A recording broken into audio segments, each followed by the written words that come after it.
Students yelling, "Oh," and Mac Brown had a knife caught a student resource officer's attention on Tuesday afternoon. It was lunchtime at Manor Senior High School. Court documents say the officer glanced towards the bathrooms and saw a student with his hands in his pockets. The officer says he asked him to take his hands out. He didn't, and there was a struggle. The officer eventually removed his hands from his pockets, one of which had a kitchen knife in it. The officer says back at the lunch area, a student was found with multiple stab wounds. The blood splatter indicating a fight between two students started in the restroom and ended in the hallway near the lunchroom. Students capturing the aftermath on video. We saw videos of this kid on the ground and pictures of him on the ground with him holding his neck and I think a police officer holding him. I'm traumatized. I don't know what to say. After I saw the video, I didn't want to see it again. Darren Loving was stabbed to death. Mac Brown in Bonway was arrested and charged with first-degree murder.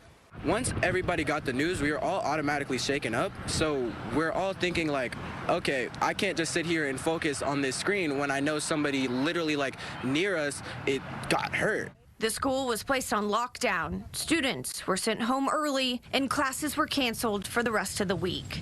I don't know if I feel safe in the school. You don't know how you're sending your kids and you don't know what's going to happen. They're not safe. Manor ISD says at the time of the incident, 2 designated district police officers and 1 safety officer was on campus, which is the daily standard. They say hand-wand metal detectors are available for random screenings, but aren't used day to day. Schools tend to be very reactive, which is not the right way to be. We need to learn from what's happening in other schools and at least put some modicum of security arrangements in place. Violence can take place anywhere, and you want to target harden as much as possible. Have metal detectors, have a system in place where kids know they're going to be held accountable for their actions.